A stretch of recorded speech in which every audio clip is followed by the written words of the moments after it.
దేవుని యొక్క అతి పరిశుద్ధమైన నామానికి మహిమ కలుగును గాక. ఆమేన్. కూడి వచ్చిన సంఘమంతటికి లోకరక్షకుడైన యేసు ప్రభువారి పరిశుద్ధ నామమున అందరికీ వందనాలండి. అలాగే శుభ శుక్రవారపు శుభాకాంక్షలు మీ అందరికీ హృదయపూర్వకంగా తెలియజేస్తున్నాను. దేవుడు మిమ్మల్ని దీవించును గాక. ఆమేన్. మరి ఈ శుభ శుక్రవారంలో ఈ గుడ్ ఫ్రైడే రోజున యేసు ప్రభువారు సిలువలో పలికిన 7 మాటలు ధ్యానించబోయే ముందు మనము యేసు ప్రభువారు ఎలాంటి పరిస్థితి గుండా ఆయన సిలువకెక్కాడో కొన్ని చరిత్రాత్మకమైన విషయాలు మనం కొన్ని చూద్దాం. యేసుక్రీస్తు శరీరం మీద 5480 గాయాలు ఉన్నాయంట. ఏంటంట? యేసుక్రీస్తు ప్రభు వారి యొక్క శరీరం మీద 5480 గాయాలు కలవు. 150 తీవ్రమైన గాయములు కేవలము ఆయన వెనక భాగమున కలవు. అందుకే పరిశుద్ధ గ్రంథంలో ఆయన వీపి ఎలా మార్చబడిందంట? నాగలవాణి చేత పొలము దున్నబడినట్టుగా ఆయన వీపంతా దున్నబడిందంట. ఒక వ్యక్తికి అన్ని గాయాలు తగులుతాయి. అసలు ఒక వ్యక్తికి 5480 గాయాలు, 5480 గాయాలు, తీవ్రమైన గాయాలు 150. యేసు ప్రభువారు సిలువ మరణమును గూర్చి ఒక ప్రఖ్యాతైన హాలీవుడ్ డైరెక్టర్ ఒక సినిమా తీయాలని చెప్పేసి దాన్ని తీద్దామని ప్రారంభించి షూటింగ్ సమయంలో యేసు ప్రభువారు లాగా యాక్ట్ చేయడానికి ఒక యాక్టర్ని సిద్ధపాటు చేసి తనని యేసు ప్రభువారు సిలువ మరణములు పొందిన ఆ యొక్క షెడ్యూల్ షూట్ చేస్తున్నప్పుడు ఆ వ్యక్తికి ఏం చేశారంటే, రండమ్మా కూర్చోండి, రండి, వెనక వైపు వీపి వెనక వైపు ఆర్టిఫిషియల్ చర్మాన్ని తొడిగారన్నమాట. అంటే చర్మం లాగే ఉన్నలాంటి చర్మం, అది మందంగా తయారు చేస్తారు. రబ్బర్తో కొన్ని లోహాలు కలిపి దాన్ని చర్మం లాగే ఉంటుంది కానీ చర్మం కాదు. ఆయన యాక్షన్ స్టార్ట్ చెప్పేశాడు. ఈ సైనికుడుగా ఉన్న వ్యక్తి ఆ క్యారెక్టర్ ఇలా ఉండి దెబ్బలు తినడానికి రెడీగా ఉన్నప్పుడు కొరడా ఇలా దులిపి ఇలా ఆ వ్యక్తి మీద కొట్టినప్పుడు యేసు ప్రభు వారిని యొక్క కొట్టిన కొరడా ఎలా ఉన్నాయంటే వాటిలన్నిటికి కుంక్యాలు ఉంటాయి అన్నమాట. కుంక్యాలు ఉంటాయి. మీకు బాగా అర్థం అవ్వాలంటే మా చిన్నతనంలో పంపులు ఉండేవి కాదు, బావిలో ఉండేవి అనమాట. బావిలో బకెట్ పడిపోతూ ఉండేది. మాటికి చేద వదిలేసి తోడుతూ ఉంటుంటే గబాలన తాడు కదా, కొబ్బరి తాడు వారేవాళ్ళు, ఆ తడి మీద ఒక్కోసారి జారిపోతూ ఉండేదన్నమాట. బరువు లాగలేక వదిలేయటం కబాల ఇలా కిందకేసి, కొన్ని బాయిలకి గిలకలు ఉంటాయి, కొన్ని బాయిలకి గిలకలు ఉండవు, కింద నుంచి లాగేసి అవి పడిపోయినప్పుడు దాన్ని తీయటానికి ఇలాగా కనపడే ఒక కుంకిల్ లాంటి దాన్ని వాడతారు. దాన్ని ఏమంటారో గుర్తు రావట్లేదు నాకు. గ్యాలం ఊస అనమాట. అది వేసి దాంతో ఎలా అంటే బకెట్ కొంగు ఏదో బకెట్ పైదో ఏదో ఒకటి పట్టుకుంటే దాన్ని పైకి తీస్తాను. అలా ఉండిద్ది అనమాట గ్యాలం ఊస. చేపలు పట్టే గ్యాలం ఎలా ఉంటుంది, గ్యాలం ఊసకి ఎలా కుంకిలు ఉంటాయో అలాగే యేసు ప్రభు వారిని కొట్టిన యొక్క ఆ కొరడాకి అలాంటి కుంకులు ఉన్నాయి.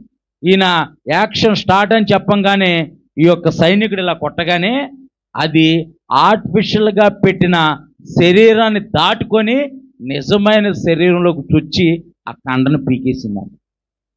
ఆ ఒక్క దెబ్బకే ఆ హీరో అక్కడ కుప్పగూలిపోయి పడిపోయి, వారు మంచి ఫుడ్ తింటారు, ఎక్సర్సైజ్ చేస్తారు, దేహ దారుణ్యం కలిగిన వారు, అలాంటి వ్యక్తి కుప్పకూలిపోయి పడిపోయి హుటాహుటిన హాస్పిటల్కి తీసుకెళ్తే ఆ డైరెక్టర్ వచ్చి ఎలా ఉంది, ఏంటి పరిస్థితి ఎలా ఉందని చూస్తే అసలు మనం ఎవరి గురించి తీసేది ఈ సినిమా అంతా, ఆయన ఎవరో, ఒక్క దెబ్బ తగిలితేనే నేను ఇలాగా స్పృహ తప్పి పడిపోయాను నేను, అలాంటిది అన్ని దెబ్బలు ఆయన ఎలా తిన్నాడు అని చెప్తే ఆ డైరెక్టర్ చెప్పాడంట, ఈయన లోకరక్షకుడైన యేసు ప్రభువారనంటే ఆయన అక్కడే తన పాపాలను ఒప్పుకొని ఆ సినిమా అయిపోయిన తర్వాత ఆయన సువార్తికుడిగా మార్చబడ్డాడు. దేవుని నామానికి మహిమ కలుగును గాక. అలాంటి కొరడా దెబ్బలు యేసు ప్రభువారు తిన్నారు. ఇక్కడ 150 బలమైన గాయాలు ఆయన వీపు వెనకాల ఉన్నాయంట. యేసు ప్రభువారి ఎత్తు 5 అడుగుల 11 అంగుళాలు. 5 అడుగుల 11 అంగుళాలు, అంటే నా మీద కొంచెం హైట్ అనమాట. 5 అడుగుల 11 అంగుళాలు. యేసుప్రభు వారి బరువు 85 కేజీలు. యేసుప్రభు వారి బరువు 85 కేజీలు. యేసుప్రభు వారు సిలువు మోస్తూ 3 సార్లు పడిపోయారు. ఆయన సిలువు మోసిన యొక్క సిలువు బరువు దాదాపు 150 కేజీలు. మా చిన్నతనంలో 100 కేజీలు మోసేసేయగలిగేవారు. తర్వాత ఏమైందంటే కాలక్రమ 50 కేజీలకు వచ్చేసింది. ఇప్పుడు 50 కేజీలు కాస్త 25 కేజీలకు వచ్చింది. ఇప్పుడు 25 కేజీలు కూడా మోసే స్థితిలో లేరు మనుషులు, ఆయాసపడిపోతున్నారు. అప్పుడు ఎంత లావు గడ్డి మోపు నెత్తిని పెట్టుకొని మోసేవాళ్ళు. ఇప్పుడు బండి మీద ఎక్కించుకొని తీసుకురావడానికి బండిని ఎలా ఊపి తీసుకొస్తున్నారు. సైకిల్ కట్టుకొని తొక్కుకుంటూ తీసుకొచ్చేవాళ్ళు. ఇప్పుడు కాల విధానం, జీవన విధానం ఆ విధంగా యేసుప్రభు వారు 150 కేజీల సిలువను ఆయన ఒక్కడే మోసాడు. మధ్యలో మార్గమధ్యలో కోరేనీడైన సీమోను వచ్చినప్పటికి కూడా నా సిలువ నేనే మోస్తానని యేసుప్రభు వారు సిలువ మోశారు. మన క్యాలెండర్ ప్రకారము యేసుక్రీస్తు ప్రభు వారిని ఏప్రిల్ 7వ తేదీన సిలువ మరణం పొందారు. ప్రతి సంవత్సరం అది మారుతూ ఉండేది. ఎందుకంటే యూదుల క్యాలెండర్ ప్రకారం యేసుక్రీస్తు నీసాన్ మాసంలో 15వ రోజున సిలువ మరణం పొందారు. ఆయన శరీరంలో 6.5 లీటర్ల రక్తాన్ని చిందించారు. దాదాపు మనిషి శరీరంలో ఎన్ని లీటర్ల రక్తం ఉండిద్ది? మేడం గారికి బాగా తెలుసు, సిస్టర్ గారికి చెప్పండి, ఎన్ని లీటర్లు ఉండేది రక్తం? 6 లీటర్లు అంటారు మ్యాక్సిమం. 6 లీటర్ల కంటే ఎక్కువ. ఇప్పుడు 6 లీటర్లు ఉండట్లేదు, మ్యాక్సిమం అయితే 6 లీటర్లు అంటారు. 6 లీటర్లు. 6 అంటే ఒక్క రక్తపు బొట్టు కూడా యేసుప్రభు వారి శరీరంలో ఉంచబడలేదు. ప్రతి రక్తపొట్టు సర్వలోక మానవాళి కొరకు ఆయన రక్తం కార్చాడు. ఆయన మరణించిన తర్వాత తన ఆత్మను దేవునికి అప్పగించుకున్న తర్వాత కూడా రోమా సైనికుడు వచ్చి ఈయన చనిపోయాడా లేడా అని చెప్పేసి పక్కలో పొడవుగా రక్తము నీరు కారింది. దేవుని నామానికి మహిమ కలుగును గాక. చూచిన వాడు కూడా సాక్ష్యం ఇచ్చినట్టు మనం పరిశుద్ధ లేఖనంలో చూడగలుగుతాం. ఇంకా మనం కొన్ని విషయాలు చూద్దాం. యేసు ప్రభు వారికి మేకులు, యేసు ప్రభు వారి యొక్క సిలువుకి వాడిన మేకులు పొడవు 8 అంగుళాలంట. ఎంతంట? పొడవు 8 అంగుళాలు. 8 అంగుళాలు అంటే ఎంత పొడుగు ఉంటుంది? 8 అంగుళాలంటే దాదాపు ఇంత పొడుగు మేకులు. మందం వచ్చేసి 3 అంగుళాలు. అంటే 3 అంగుళాలంటే మందం ఎంత ఉండిద్ది అనమాట? 3 అంగుళాలు మందం, 3 అంగుళాల మందం, 8 అంగుళాల పొడవు, 150 కేజీల సిలువు. సిలువు యొక్క పొడవు అంటే హైట్, సిలువు యొక్క పొడవు 15 అడుగులు. సిలువు యొక్క పొడవు 15 అడుగులు, అడ్డము 8 అడుగులు, 8 అడుగులు వెడల్పు. యెరూషలేము వీధుల్లో 350 మంది భటులు, 50 మంది రౌతులు ఆయనను ఈడ్చి కొరడాలతో కూడా, అంటే 400 మంది కొట్టుకుంటూ తీసుకెళ్లారు యేసుప్రభు వారిని. ఒక్కరు కాదు, ఇద్దరు కాదు, దొరికినోడు దొరికినట్టు ఒక హంతకుడిలాగా, ఒక నరహంతకుడిలాగా యేసుప్రభు వారిని 350 మంది భటులు, 50 మంది రౌతులు ఆయనను ఈడ్చెను, కొరడాలతో కొట్టారు. అది కేవలము నా పాపముల కొరకే ఆయన మన మీదకి రావాల్సిన శిక్షను ఆయన భరించాడు. దేవుని నామానికి మహిమ కలుగును గాక. డాక్టర్ లూకా యేసుక్రీస్తు యొక్క మరణాన్ని ధృవీకరించును. యేసుక్రీస్తు వారి యొక్క తలలో 17 ముళ్ళు గుచ్చుకున్నాయంట. మన కాల్లో చిన్నపాటి ముళ్ళు గుచ్చుకుంటే, చిన్నగా జస్ట్ ఒక కొన ఉండిద్ది అనమాట, ఆ కొన గుచ్చుకొని ఇరిగిపోయింది. అది గుచ్చుకుంటేనే మన లోపలేదో పొడుతున్నట్టు మనం విలవిల్లాడిపోయి అల్లాడిపోయి దాన్ని పిన్నీస్తో బయటికి తీసే వరకు కూడా మనం ఊరుకోం. అదంతా ఎందుకు? మన చేతుల్లో కానీ గోరుల్లో కానీ ఏదన్నా చిన్నపాటిది, ఏదన్నా పేడు లాంటిది ఏదన్నా గుచ్చుకుంటే అంతా మనకు సలుపుతూ ఉండిద్ది, అలా పొడుస్తూ ఉండిద్ది. యేసు ప్రభు వారి తలలో 17 ముళ్ళులు గుచ్చుకున్నాయి. ఆయన యొక్క శిరస్సు మీద పెట్టబడిన ముళ్ళ కిరీటంలో ఉంచబడిన ముళ్ళులు 17 ముళ్ళు తలలో ఉంచబడ్డాయంట. మనము చెడు తలంపులు ఆలోచిస్తుండగా, మనము చెడు ఆలోచనలు కలిగి ఉంటే ఆయన మనకు పరిశుద్ధమైన ఆలోచనలు కలగజేయటానికి, మన పాపములు ఆయన భరించడానికి ఆయన తలలో ముళ్ళ కిరీటం గుచ్చబడింది. 17 ముళ్ళులు ఆయన యొక్క శిరస్సులో గుచ్చుకున్నాయి. యేసుక్రీస్తు దప్పికతో నీటి కోసము 17 గంటలు సిలువ మరణాన్ని అనుభవించారంట. 17 గంటలు, 1 గంట కాదు, 2 గంటలు కాదు. మనం 1 గంట, అరగంట ఎండలోకి వెళ్ళొస్తానే రాగానే ఫ్రిడ్జ్ ఎక్కడ ఉందో చూసుకొని కూలింగ్ వాటర్ కానీ, లేకపోతే థమ్స్అప్ కానీ, స్ప్రైట్ కానీ, లేకపోతే మజ్జిగ కానీ ఏదో ఒక తాగే వరకు మనకు ఊరట ఉండదు, ఆయాసం తగ్గదు. అది తాగి కొద్దిసేపు అలా కూర్చుంటే కానీ అప్పుడు ప్రాణం తెప్పరిల్లినట్టు ఉండేది. 17 గంటలు ఆయన దాహం కొరకు దప్పుకున్నారంట. అది కేవలము మన కొరకు మాత్రమే, మన శిక్షను ఆయన మీద వేసుకున్నాడు గనక. అటు తర్వాత సమాప్తమైందని అని యేసు లేఖనము నెరవేరినట్లు నేను దప్పికొంచున్నాను అని అన్నాడు. ఇది యోహాను సువార్త 19వ అధ్యాయము 28, 29 వచనాల్లో ఉంటుంది. ఒకసారి 7 మాటలు చెప్పి ఒక్కొక్కటిగా చెప్పడానికి నేను ప్రయత్నం చేస్తాను. యేసు ప్రభువారు శిలువలో పలికిన 7 మాటలు.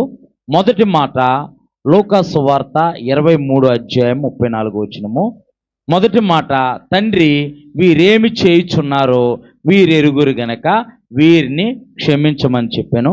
రెండో మాట, నేడు నీవు నాతో కూడా పరదేశులో ఉందువని నిశ్చయముగా నీతో చెప్పుచున్నాను. మూడో మాట, అమ్మ ఇదిగో నీ కుమారుడు అని అతని తల్లితో చెప్పాను.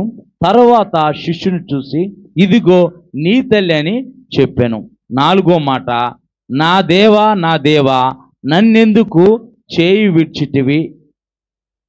విడిచితివని అర్థము. ఐదో మాట, నేను దప్పికొనుచున్నాను. ఆరో మాట, సమాప్తమైందని చెప్పి తల వంచి తన ప్రాణము దేవుని ఆత్మను దేవునికి అప్పగించిన. అదే 7వ మాటలో ఉంటుంది, తండ్రి నీ చేతికి నా ఆత్మను అప్పగించుచున్నాను. ఇవి 7 మాటలు. మొట్టమొదటి మాట లూకా సువార్త 23వ అధ్యాయము 34వ వచనం. తండ్రి వీరేమి చేయుచున్నారో వీరెరుగురు గనక వీరిని క్షమించమని చెప్పాను. ప్రార్థన చేసుకుందాం. పరిశుద్ధుడివి నిత్య నివాసగు పరలోకపు తండ్రి, నీ పరిశుద్ధమైన అత్యున్నతమైన నామాన్ని బట్టి మీకు వందనాలు, కృతజ్ఞతాస్తుతులు, స్తోత్రాలు తండ్రి.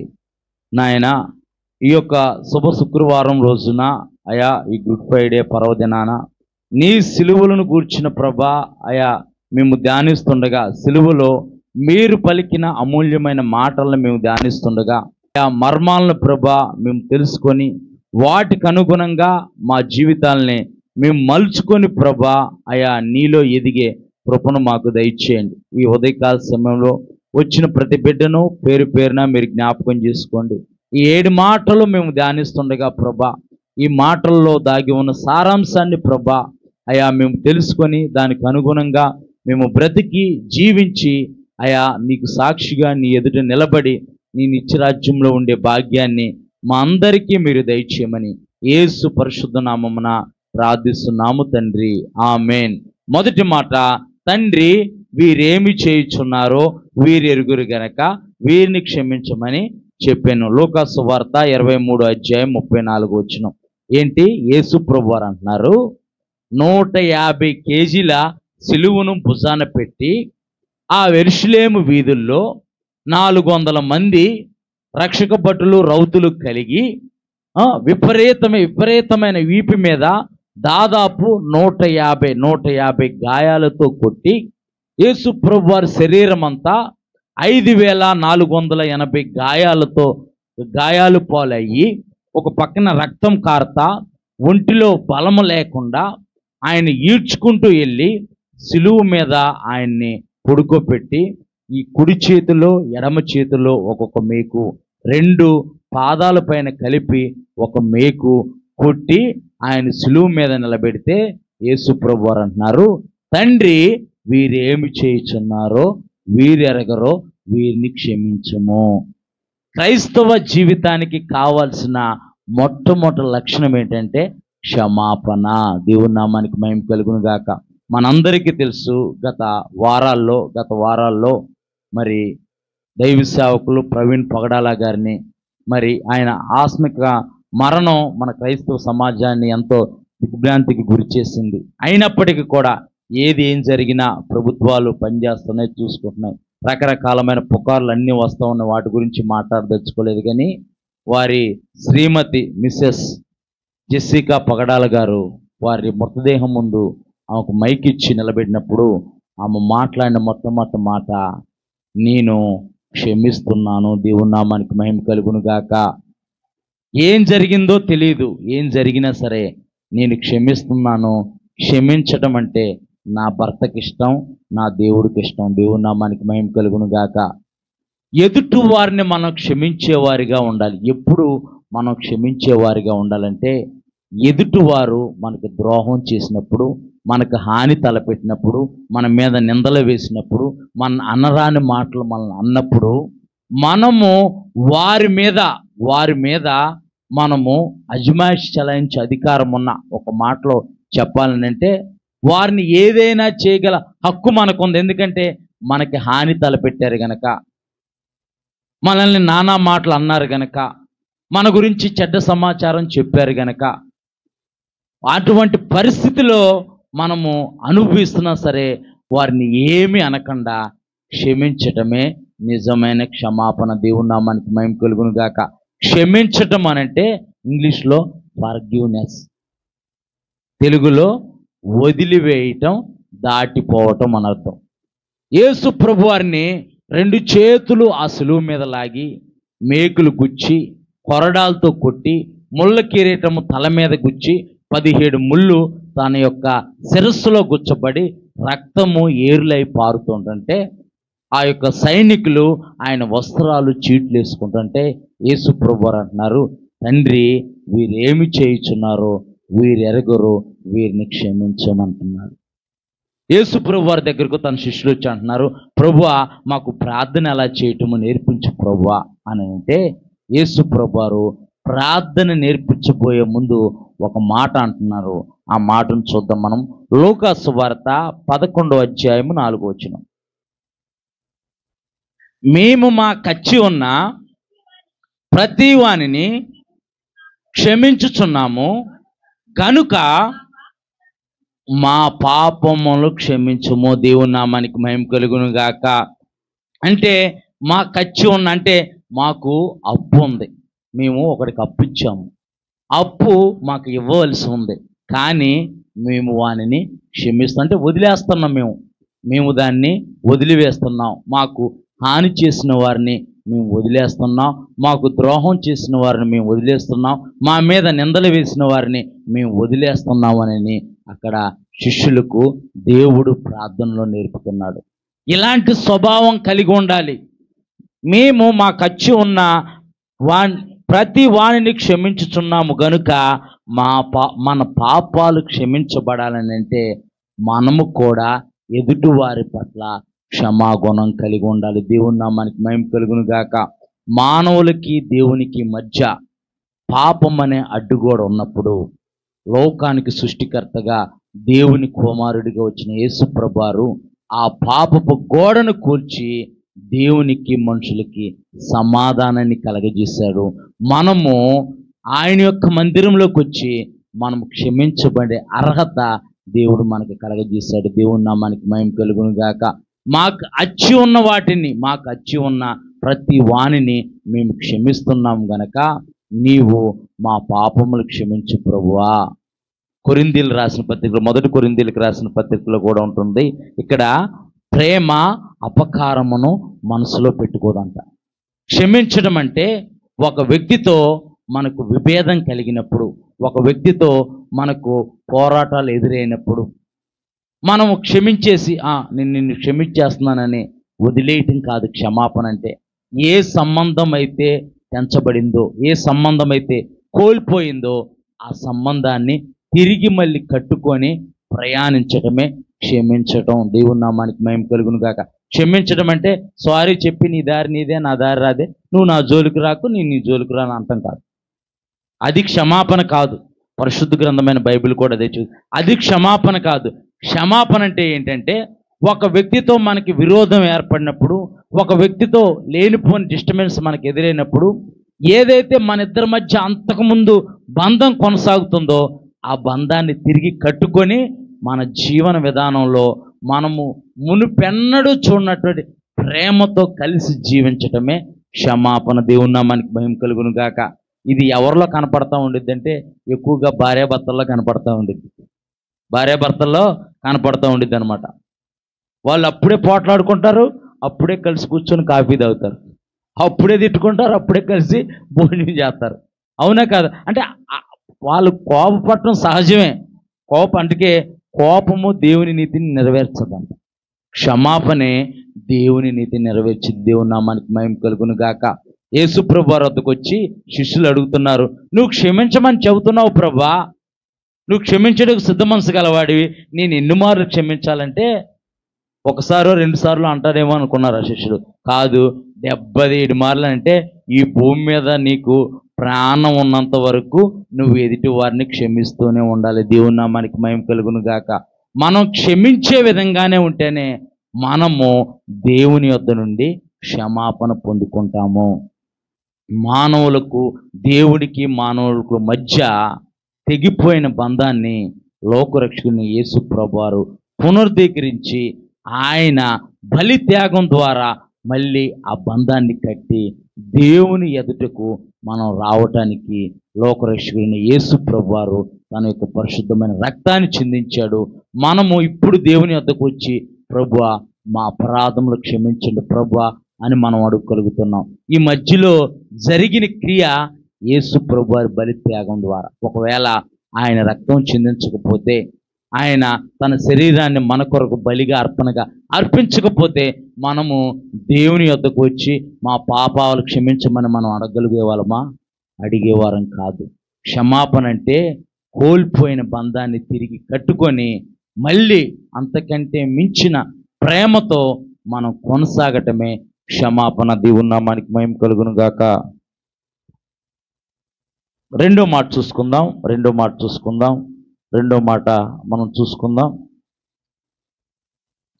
మాట యేసు ప్రభువారు శిలువలో పలికిన రెండో మాట మనం చూద్దాం. లూకా సువార్త 23:43. అందుకైన వానితో, నేడు నీవు నాతో కూడా పరదేశులో ఉందువని నిశ్చయముగా నీతో చెప్పుచున్నాను.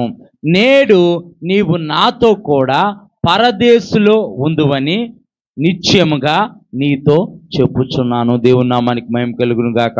లూకా సువార్త 23:43. ఇక్కడ యేసు ప్రభు వారికి కుడివైపున ఒక దొంగ, ఎడమ వైపున ఒక దొంగ సిలువ వేయబడ్డారు. ఎడమ వైపున ఉన్న దొంగేమో తన ఇష్టానుసారంగా, ఇవే నిజంగా నీవే దేవుడు కుమారుడు అయితే, నీవే లోకరక్షకుడు అయితే నిన్ను నువ్వు ముందు రక్షించుకో బాబు, మమ్మల్ని రక్షించు అని అంటున్నాడు. ముందు నిన్ను నీవు రక్షించుకో, నువ్వు మమ్మల్ని రక్షించు అని అంటే, కుడివైపున ఉన్న దొంగ అంటున్నాడు, ఇది మనకు తగింది. అక్కడ కింద రాయబడి ఉండేది అనమాట.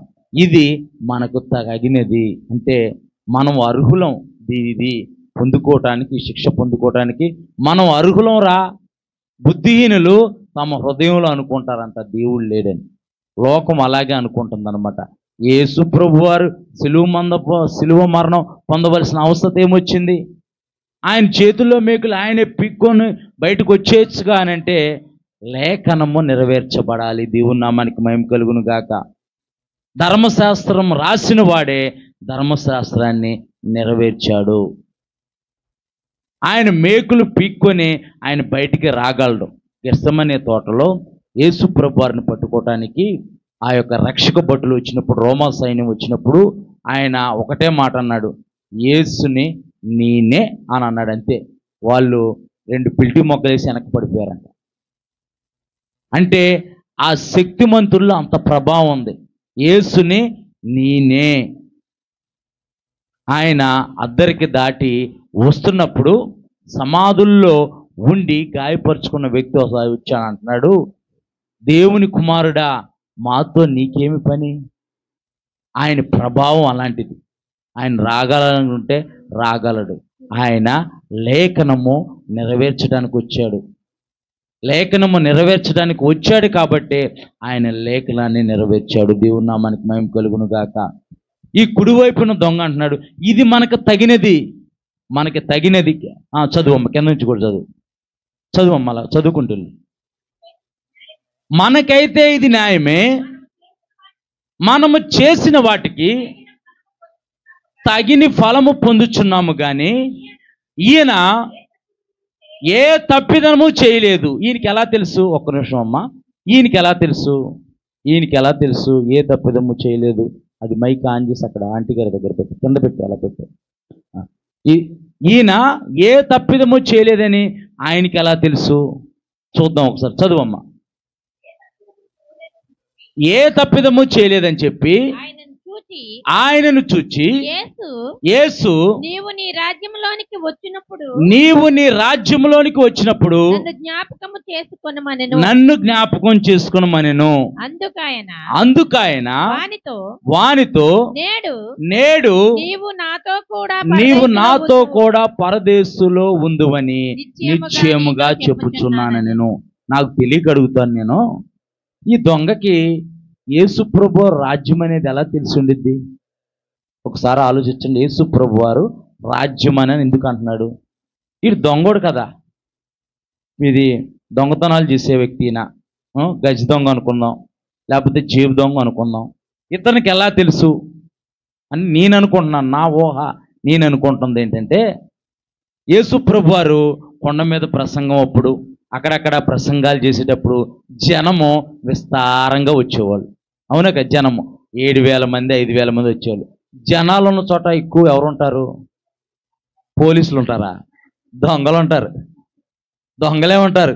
అందుకే రైల్వే స్టేషన్లో, బస్ స్టాండ్లో అక్కడక్కడ ఈ కార్యక్రమాలు జరిగేటప్పుడు బోర్డులు పెట్టేసి, ఫోటోలు పెట్టి, వీళ్ళు గజ దొంగలు, వీళ్ళు జేబు దొంగలు, మీ వస్తువులకు మీరే బాధ్యులు, జాగ్రత్తగా ఉండండి అని ప్రభుత్వం చెబుతూ ఉండేది. మేము ఏమీ చేయలేము, ఎంతమంది ప్రొటెక్షన్ ఇవ్వాలంటే ఇది దొంగల కంటే పోలీసులు తక్కువ మంది, దొంగలు ఎక్కువ మంది, మా వల్ల కాదు, మీరే జాగ్రత్తగా ఉండండి అని చెబుతూ ఉండేది. ఎందుకనంటే దొరికినట్టు కాజేసుకోవడానికి దొంగలు ఉంటారు అన్నమాట. ఇక్కడ ఆ దొంగలు కూడా, నేను అనుకున్న ఆ దొంగలు కూడా యేసు ప్రభు ఆ ప్రసంగాలు చెప్పేటప్పుడు, ఎందుకంటే యేసు ప్రభు ఫ్రీగా భోజనం పెడుతున్నారుగా, రొట్టెలు పెడుతున్నారు, చేపలు పెడుతున్నారు. అరే వెళ్ళిపోతారు, టైంపాస్ అయితే అలా కూర్చొని తినేసి ఒక కునికైతే ఆ జనంలో మనల్ని ఎవరు చూస్తారు? యేసుప్రభు వారు అడుగుతారా కొడుకున్నామని అనుకుంటున్నారేమో. వీళ్ళు కూడా జనాలు అందరూ వెళ్తున్నారు, అసలు ఏంటి కథ ఏంటి చూద్దాం, మనకి ఏమైనా దొరకకపోయితే ఎవడొకటి ఇదని సంచి మర్చిపోతాడా, మనకు దొరకకపోయిద్దా అనుకొని వెళ్ళారేమో. ఒకవేళ వాళ్ళిద్దరు వెళ్ళారేమో. అప్పుడు దేవుడు తన రాజ్యం గూర్చిన మర్మాలు బోధించాడు. దేవుని నామానికి మహిమ కలుగును గాక. విత్తువాడు విత్తనాల్లో బోధించాడు. అనేక ఉపమానాలు ఆయన బోధించాడు అనమాట. పరలోక రాజ్యం కూర్చున్న ఉపమానాలు ఆయన బోధించాడు. బోధించినప్పుడు ఇద్దరు దొంగలు ఉన్నారు, ఇద్దరు దొంగలు విన్నారు. పక్కనే ఉన్నారు వాళ్ళిద్దరు, పక్కనే కూర్చున్నారు వాళ్ళిద్దరు, పక్కన వాళ్ళు విన్నారు. ఒకడు విన్నాడు, ఈ చెవులో నుంచి ఈ చెవులోకి వచ్చేసింది, వాళ్ళు ఉండలేదు. ఇంకో దొంగ హృదయంలో ముద్రించుకున్నాడు అనమాట. ఈయనేంటి రాజ్యం అంటున్నాడు, ఒక రాజ్యం ఉందంటున్నాడు, పరలోక రాజ్యం అంటున్నాడు. ఏంటి ఈ భూమి మీద ఉందో రోమా సామ్రాజ్యం, ఇక్కడ రాజ్యం కట్టుకోవడం మానేసి పరలోక రాజ్యం అంటున్నాడు. ఏంటి ఈయనకి ఏమైనా పిచ్చా? ఈ జనాలందరూ పిచ్చోళ్ళలాగా ఎంబడేస్తున్నారేంటి అనుకున్నాడేమో, తెలీదు అంటున్నా నేను, అనుకున్నాడేమో. కానీ ఆయన మనసులో ఆ మాటలు, దైవికమైన మాటలు ముద్రించబడ్డాయి. ఆ పైనుంచి ఒకసారి చదువమ్మా, మళ్ళీ ఆ వ్యక్తి ఏమంటున్నాడు ఆ దొంగ చూద్దాం. మనకైతే ఇది న్యాయమే, మనము చేసిన వాటికి తగిన ఫలము అనుభవిస్తున్నాము, కానీ ఈయన ఏ తప్పిదము చేయలేదు అని చెప్పి ఆయనను చూచి యేసు నీవు నీ రాజ్యంలోనికి వచ్చినప్పుడు, నీ రాజ్యంతో వచ్చినప్పుడు నన్ను జ్ఞాపకం చేసుకో. ఆ రాజ్యమును గూర్చిన, ఆ రాజ్య సువార్త గూర్చిన మాటలు ఆ వ్యక్తి విన్నాడు గనకే ఇదే రక్షణ దినము, ఇదే అనుకూలమైన సమయము. నాకు తెలిసి పరిశుద్ధ గ్రంథమైన బైబిల్లో తనకివ్వబడిన అతి తక్కువ సమయంలో సమయాన్ని సద్వినియోగం చేసుకున్న వ్యక్తి ఎవరైనా ఉన్నారంటే ఈ కుడివైపున యేసు ప్రభు వారికి కుడివైపున సిలువ వేయబడిన దొంగ అంటాను. అతి తక్కువ సమయంలో యేసు ప్రభు వారి యొద్ద తన పాపాలను తాను ఒప్పుకున్నాడు. మన పాపాలను మనము దేవుని ఎదుట ఒప్పుకునేవారిగా ఉండాలి. ఒప్పుకున్నవాడు మంచి కూర్చో ఒప్పుకున్నవాడు కనికరించబడును. ఒప్పుకొని విడిచిపెట్టినవాడు దేవుని కనికరాన్ని పొందును. ఇద్దరు ఉన్నారు, ఇద్దరు విన్నారు. అందుకే 5 బుద్ధిగల కన్యకలు, 5 బుద్ధి లేని కన్యకలు. ఇద్దరు తిరగలు విసురుతూ ఉంటారంట, ఒక్కళ్ళే ఎత్తబడుతూ ఉంటారంట.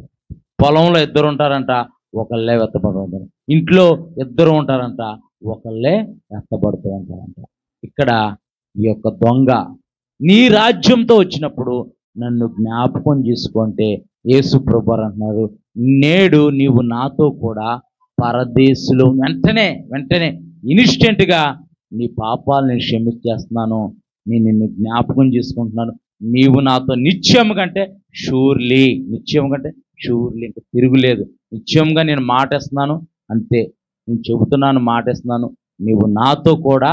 అంటే సిలువ మరణం పొందుతున్న సమయంలో కూడా దేవుని వద్దకు వచ్చిన వాడిని, భూమి మీద 33.5 సంవత్సరాలు జీవిస్తే వచ్చిన ప్రతి ఒక్కరిని ఆయన బాగు చేశాడు, ప్రతి ఒక్కరిని దీవించాడు, ప్రతి ఒక్కరి జీవితాన్ని కట్టాడు.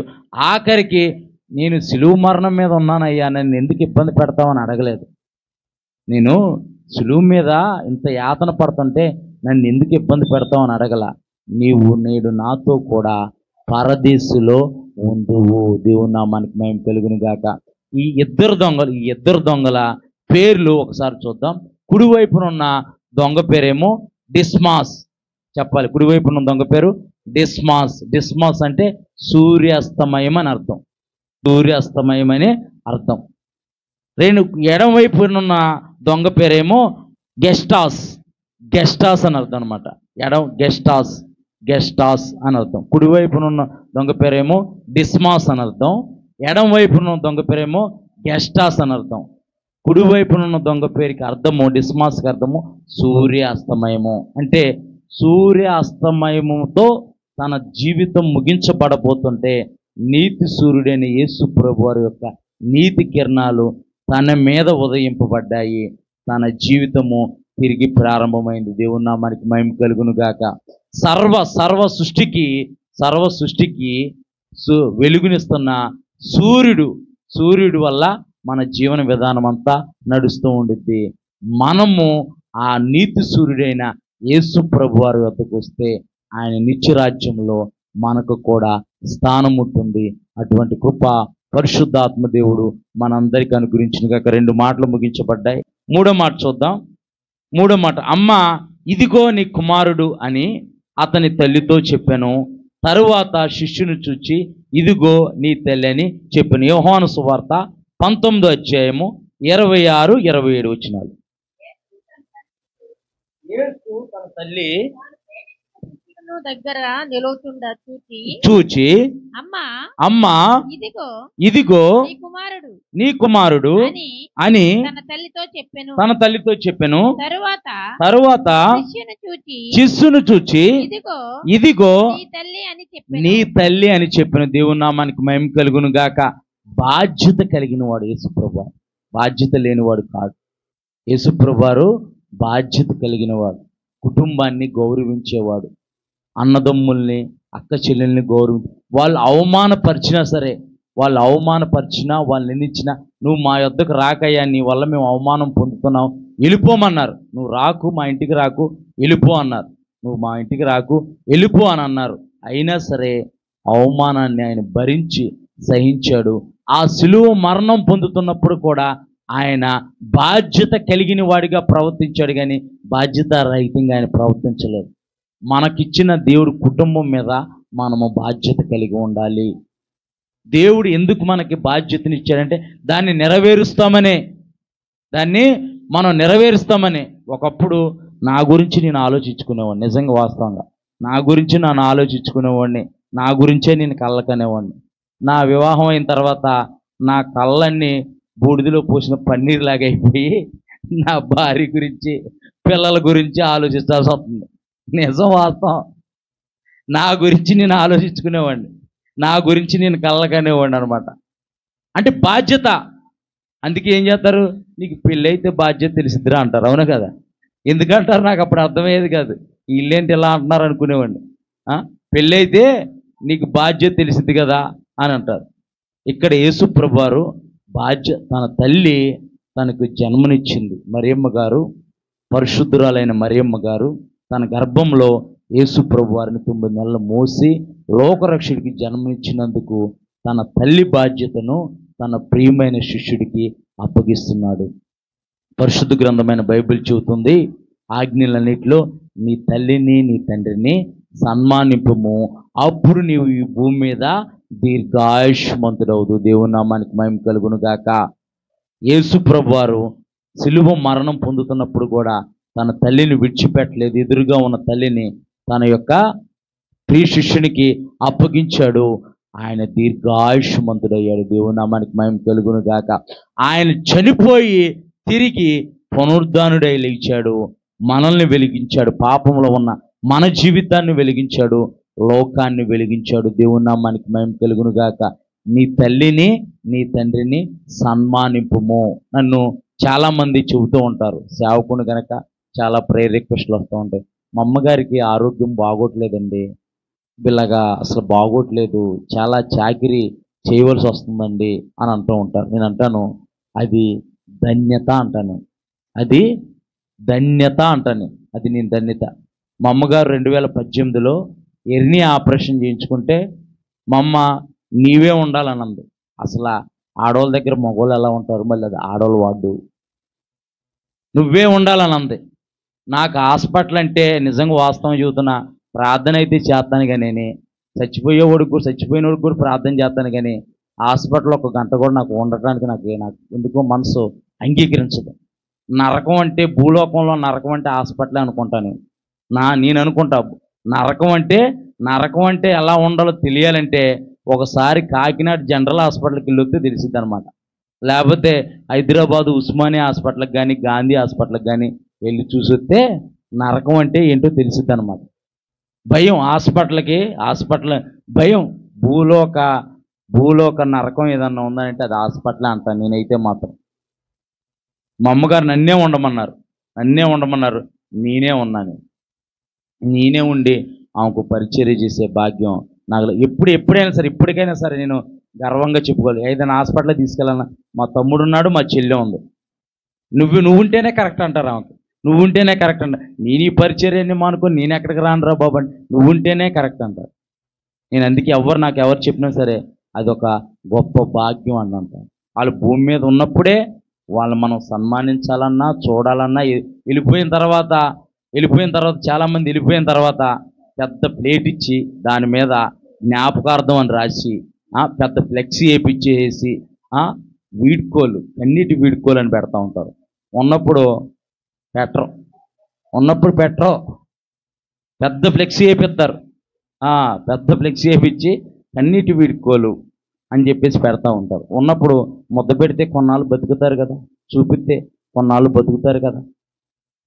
నీవు భూమి మీద దీర్ఘాయుష్మంతుడు అవ్వాలంటే నీ తల్లిని నీ తండ్రిని సన్మానింపుము. ఇంకో మాట కూడా చెబుతాను. నాకు దాదాపు 5 సంవత్సరాల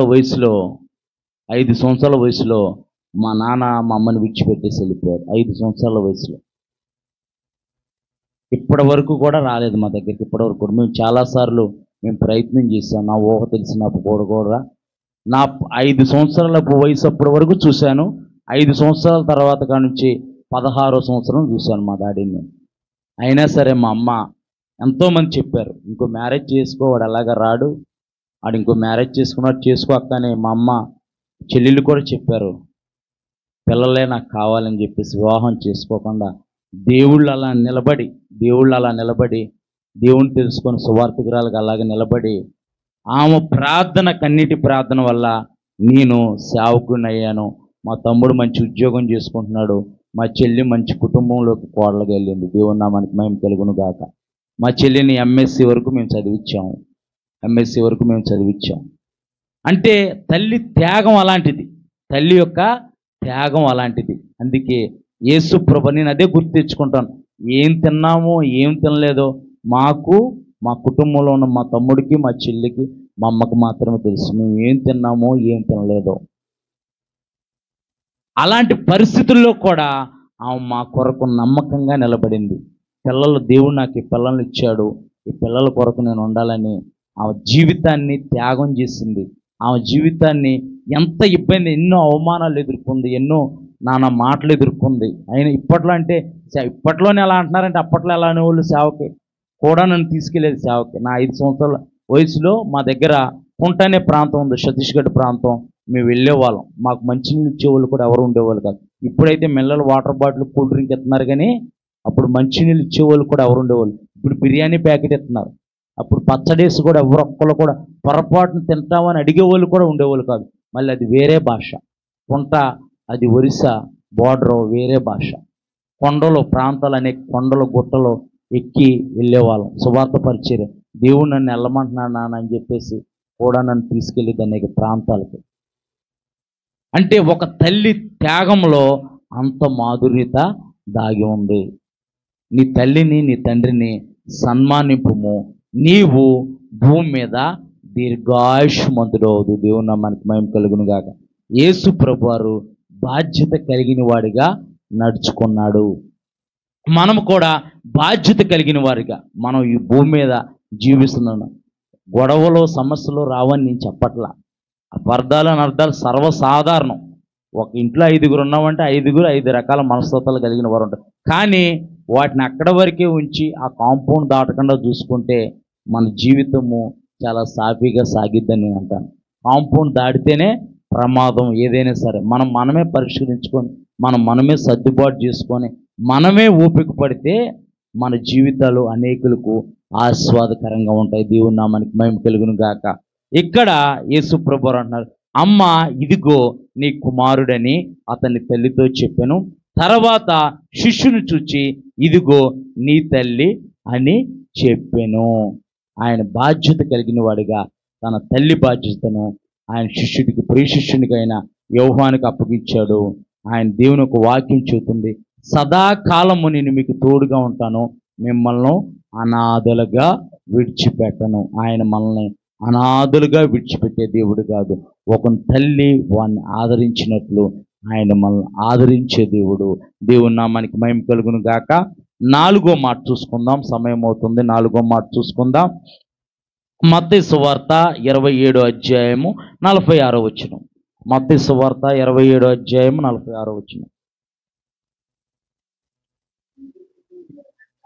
ఇంచుమించు 3 గంటలప్పుడు యేసు ఏలి ఏలి లామా సబక్తాని బిగ్గరగా కేకవేసెను. ఆ మాటకు నా దేవా నా దేవా నన్నెందుకు చేయి విడిచితివని అర్థము. నా దేవా నా దేవా నన్నెందుకు చేయి విడిచితివని అర్థము. ఆయన 3 గంటల సమయంలో 12 గంటల నుంచి 3 గంటల వరకు చిమ్మ చీకటి కమ్మివేసింది. అక్కడ ఆయన మన కొరకు తన దేహాన్ని అర్పించబోయే ముందు, మన పాపముల కొరకు తన సర్వస్వాన్ని అర్పించబోయే ముందు ఆయన ఆ పాపంతో పోరాటం చేస్తున్నాడు. మన కొరకు మన మీదకి రావాల్సిన శిక్షను సాక్షాత్తు దైవ కుమారుడైన యేసు ప్రభువు వారి మీద పడుతుంటే, నీతిమంతుల మీద నిందపడితే ఎలా ఉంటుంది? మన ఇరుగు పొరుగు వారు కానీ ఎవరైనా మన తెలిసిన వాళ్ళు కానీ మన ఏదన్నా ఒక మాట అంటే మనకి ఎంత కోపం వచ్చింది. నువ్వు చూసావా, నీకు తెలుసా, ఏం మాట్లాడుతున్నావు నా గురించి, అసలు ఏమనుకుంటున్నావు నువ్వు నా గురించి అని మనం అంటాం. ఇది మానవ సహజం, ఇది ప్రతి ఒక్క సహజం ఇది. అలాంటిది నీతిమంతుడి మీద సర్వలోక మానవాళి యొక్క పాపాలు మోయబడుతున్న సమయంలో యేసు ప్రభువారు ఎంత కృంగిపోయి ఉంటారు, ఆయన ఎంత నలిగిపోయి ఉంటారు. ఒకరి పాపం కాదు, సర్వలోక మానవాళి పాపము ఆయన మీద పడుతుంది. ఆయన వ్యాధితో పోరాడుతున్నాడు, ప్రతి సమస్యతో పోరాడుతున్నాడు, మరణంతో పోరాడుతున్నాడు, మానవునికి ఎదురవుతున్న సమస్యలన్నిటితో ఆయన పోరాడుతున్న సమయంలో 12 గంటల నుంచి 3 గంటల వరకు ఆ దేశమంతా చీకటి కమ్మినట్టు మనం సాక్షాత్తు సృష్టికర్త అయిన దేవుడే కుమారుణ్ణి చెయ్యి విడిచిపెట్టాడు. ఆయన మనుషులు చూడనల్లని గాను వ్యాధిని అనుభవించిన వాని గాను ఆయన మన కొరకు నలగొట్టబడ్డాడు, మన పాపముల కొరకు నలగొట్టబడ్డాడు. యెషయా గ్రంథము 53వ అధ్యాయం ఒకసారి తీయండి. యెషయా గ్రంథము 53వ అధ్యాయము 53వ అధ్యాయం మొదటి 2వ వచనం చదువమ్మా. లేత మొక్కవలెను లేత మొక్క వలెను, ఎండిన భూమిలో మొలిచిన మొక్కవలెను ఎండిన భూమిలో మొలిచిన మొక్క వలెను అతడు ఆయన ఎదుట పెరిగిన. అతడు ఎలా అంట? లేత మొక్క వలె, ఎండిన భూమిలో మొలిచిన మొక్క వలె యేసు ప్రభువారు దేవుని యొద్ద పెరిగాడంట. చదువమ్మా. అతనికి స్వరూపమైనను అతనికి స్వరూపమైనను సొగసైనను లేదు. లేదు. మనం అతను చూచి ఆపేక్షించినట్లుగా అతని యందు స్వరూపము లేదు. అతడు తృణీకరింపబడిన ఆయన మనుషుల వలన విసర్జించబడిన వాడుగాను వ్యసనాకాంతుడుగాను వ్యాధిని అనుభవించిన వానిగాను మనుషులు చూడలని వాడిగా ఆయన ఉండెను. అక్కడ కింద రాయబడి ఉంది, ఏమని రాయబడి ఉంది అంటే, బొత్తు కత్తిరించు వాని యొద్ద ఆయన మౌనంగా ఉండినట్టు ఆయన ఉన్నాడంట. 10వ వచనం చదువమ్మా, సరిపోయింది. 10వ వచనం చదువు. అతన్ని నలుగొట్టుటకు యెహోవాకు ఇష్టమైన అంటే తన కుమారుణ్ణి మన పాపముల కొరకు, సర్వలోక మానవాళి పాపముల కొరకు నలగొట్టబట్టము దేవునికి ఇష్టమైందంట. కింద వచనం కూడా చదువమ్మా. అతడు అతనికి వ్యాధి కలుగజేసెను. అతడు తన్ను తానే అపరాధ పరిహారార్థ బలి చేయగా అతని సంతానము చూసెను. అతడు దీర్ఘాయుష్మంతుడగును. యెహోవా ఉద్దేశము అతని వలన సఫలమగును. తన తల్లిని తన తండ్రిని సన్మానించిన వాడు దీర్ఘాయుష్మంతుడవుతాడని మనం చదువుకున్నాం. అతడు దీర్ఘాయుష్మంతుడు అవటానికి యెహోవా అతన్ని నలగొట్టాడు, అతను చేయి విడిచిపెట్టాడు. నీ బాధలో దేవుడు నా చేయి విడిచిపెడుతున్నాడని నీవు అనుకుంటున్నావా? నీ కష్టంలో దేవుడు నా చేయి విడిచిపెడుతున్నాడని నీవు అనుకుంటున్నావా? దేవుడు నీ చేయి విడిచిపెట్టే దేవుడు కాదు. సదాకాలము నీతో ఆయన ఉండే దేవుడు, ఆయన నిన్ను నడిపించే దేవుడు, నీకు కోటగా ఉండే దేవుడు, నీకు కొండగా ఉండే దేవుడు, నీకు ఆశ్రయదుర్గముగా ఉండే దేవుడు, నీ బాధలో నీకు నెమ్మది కలగజేసే దేవుడు. నీవు ఇరుకునందుండు మొరపెడితే విశాలముగా ఆయన ఆశీర్వాదాలతో ఆయన నిన్ను నింపే దేవుడు. ఆయన సృష్టికర్త అయిన దేవుడు. ఆయన ప్రియ కుమారుణ్ణే మన కొరకు బలిగా అర్పిస్తే మనము దేవునితో అనుసంధానం కలిగి, దేవునితో అనుబంధం కలిగి మనం జీవించే వారిగా ఉండాలి. ఇక్కడ యేసు ప్రభువారు అన్నారు, దేవా దేవా నా చేయి ఎందుకు విడిచిపెడితేవనంటే మన కొరకు ఆయన చెయ్యి విడిచిపెట్టబడ్డాడు. మన మీదకి రావాల్సిన శిక్షను ఆయన భరించి ఆయన నీతిమంతుడిగా నిర్దోషుడిగా తిరిగి లేపబడ్డాడు. దేవుని నామానికి మహిమ కలుగును గాక. 5వ వచనం, 5వ మాట చూసుకుందాం.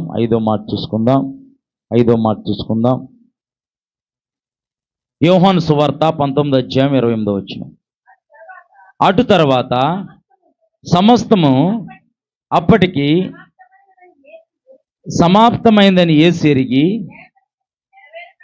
లేఖనము నెరవేరినట్లు నేను దప్పికొనుచున్నాను.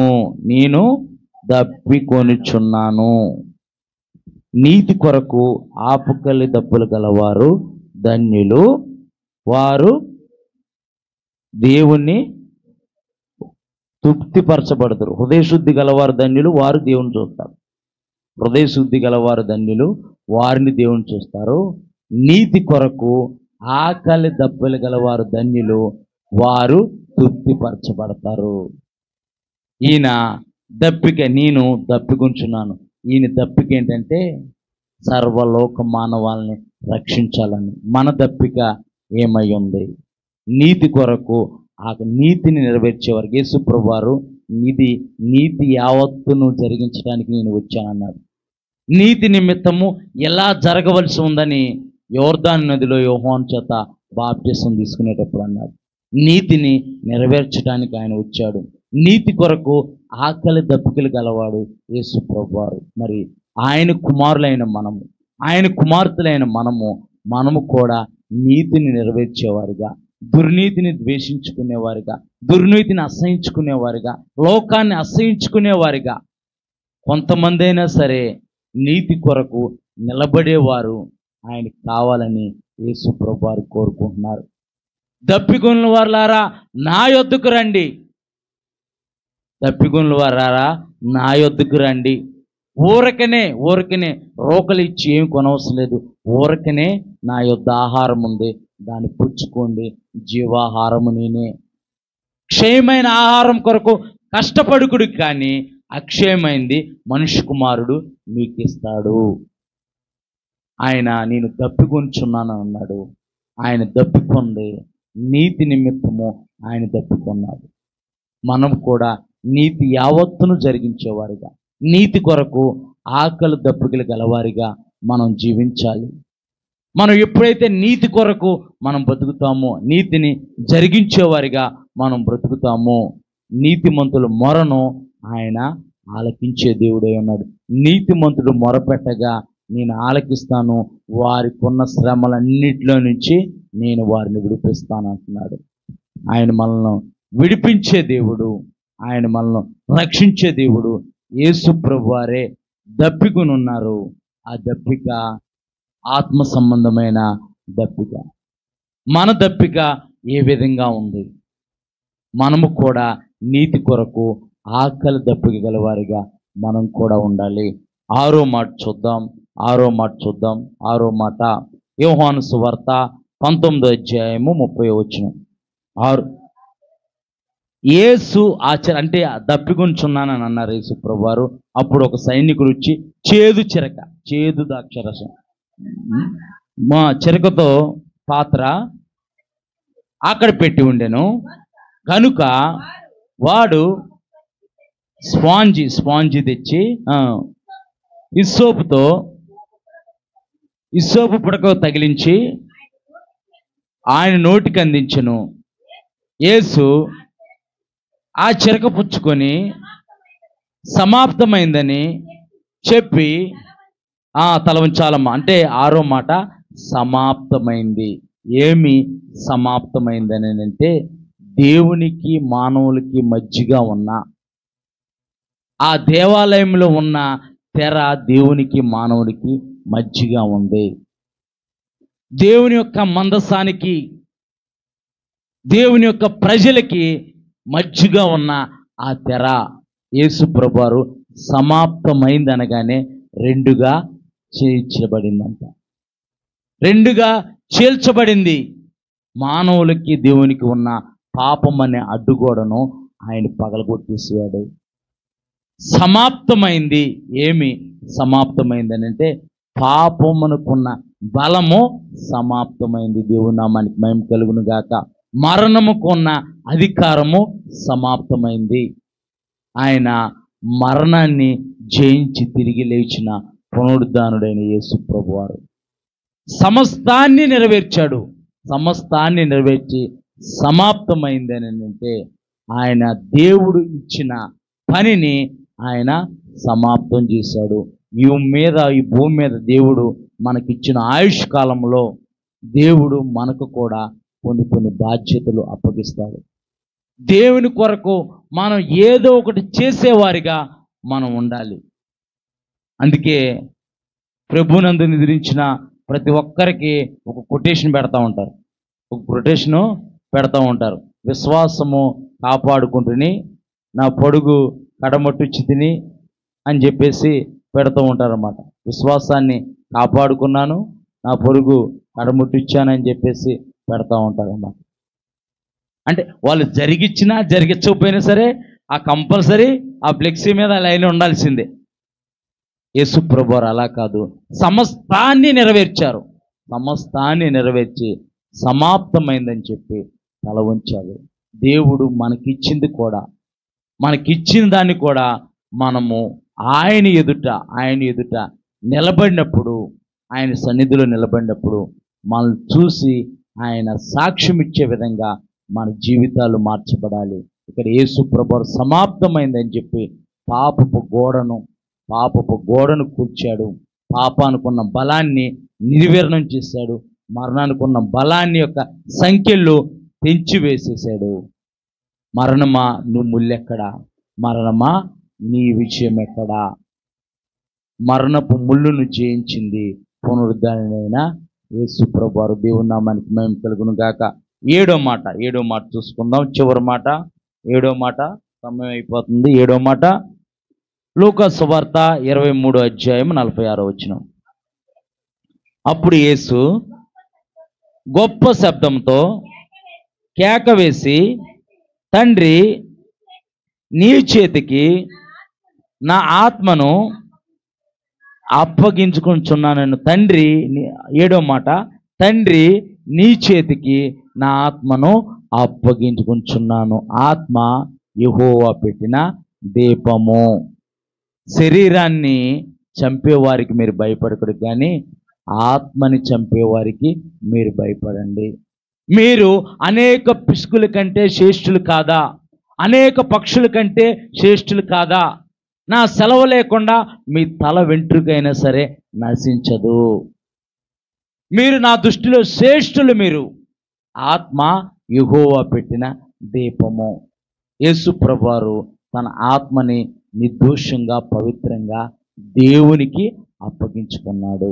మనము కూడా ఆత్మ యెహోవా పెట్టిన దీపమని మనుషులను చంపేవారికి మనం భయపడక, ఆత్మను కూడా చంపేవాడికి రెండో మరణం కూడా ఉందని గుర్తెరిగి, మొదటి మరణము శరీరంతో ఈ భూమి మీద మనం ఈ శరీరాన్ని విడిచి వెళ్ళిపోతాం. శరీరము ఆత్మ వేరవుతుంది. అది మొదటి మరణము. ఆత్మీయ మరణం, రెండో మరణం ఒకటి ఉంది. అందుకే ఆత్మను చంపేవాడికి కూడా మీరు భయపడండి అని అంటున్నాడు. ఆత్మ యెహోవా పెట్టిన దీపం గనక మీలో పరిశుద్ధాత్ముడు నివసిస్తున్నాడు. మీరు దేవుని ఆలయమై ఉన్నారు. మీలో పరిశుద్ధాత్మ నివసిస్తున్నాడని మీరు ఎరుగురా?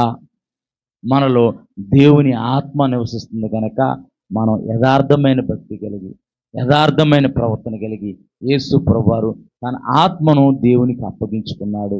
అంటే దేవుడు నా తోడుగా ఉన్నాడు, నన్ను ఒక పని నిమిత్తం ఈ భూలోకానికి పంపించాడని ఆ పనిని సమాప్తం చేసి ఆయన ఆత్మను దేవునికి, అవును ప్రభా, మొత్తము సమాప్తం చేశాను, నీ కృప వల్ల నా ఆత్మను నువ్వు తీసుకో ప్రభా అని అంటూ అందరూ చాలామంది ఏమంటారంటే, ముసలోళ్ళు చాలామంది ఏమంటారు, ఇంక చాలయ్యా, ఇంకా తీసుకెళ్ళిపో, చాలు, ఇంక చూశాను, మనల్ని చూశాను, మునిమలను చూశాను, వాళ్ళ పిల్లలను చూశాను, ఇంక చాలు, ఇంక తీసుకెళ్ళిపో అంటే వాళ్ళకి భూమి మీద ఉండాలని ఇష్టం ఉండట్లేదు.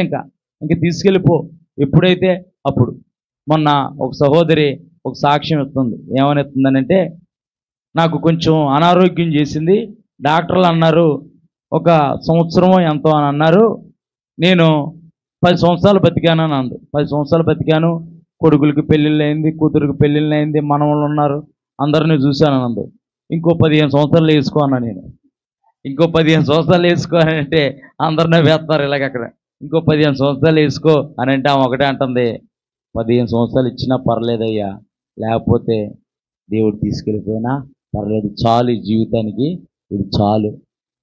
షుగరు, బీపీ అయినా సరే దేవుడు తన బలాన్ని ఇచ్చి నన్ను నడిపిస్తున్నాడు.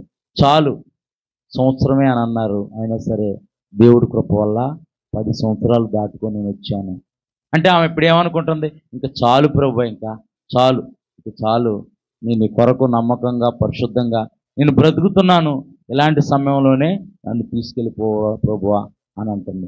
ఆత్మ యెహోవా పెట్టిన దీపము. మన ఆత్మను మనం దేవునికి పరిశుద్ధంగా అప్పగించుకునే వారిగా మనం ఉండాలి. ఇక్కడ యేసు ప్రభువు అంటున్నారు, తండ్రి నీ చేతికి నా ఆత్మను అప్పగించుచున్నాను. మన ఆత్మ మన గురించి ఒకానొక రోజున సాక్ష్యం ఇవ్వవలసి ఉండగా ఉంది. ఆయన దవ సింహాసనం ఎదుట మనం నిలబడినప్పుడు మన దేహం కాదు, మన దేహం నిలబడదు. పరలోక రాజ్యము శరీరంతో పరలోక రాజ్యం కలట అసాధ్యము. రక్తమాంసములో పరలోక రాజ్యాన్ని స్వతంత్రించుకోలేవు. ఆత్మ యెహోవా పెట్టిన దీపం గనక ఆత్మను చంపేవానికి మనం భయపడి మన ఆత్మను కూడా పరిశుద్ధంగా నిర్దోషంగా మనము ఆయనకు అర్పించుకునేవారిగా మనం ఉండాలని కోరుకుంటూ యేసు ప్రభువారు సిలువలో పలికిన 7 మాటలు ధ్యానించడానికి దేవుడు ఎంతగానో కృప చూపించాడు. ఈ 7 మాటల ద్వారా ఈరోజు మనం తెలుసుకున్న దేవుని యొక్క మాటల్లోని ప్రత్యక్షతను మన హృదయాల్లో మనము ముద్రించుకొని దాని ప్రకారము మనం నడిచి దేవుని ఎదుట నిర్దోషమైన పవిత్రమైన పరిశుద్ధమైన సంఘంగా నిలబడాలని ఆకాంక్షిస్తూ ఈ కొద్ది మాటల్లో మన వినికిల్లో దీవించి ఆస్వాదించును గాక. ఆమేన్, ఆమేన్.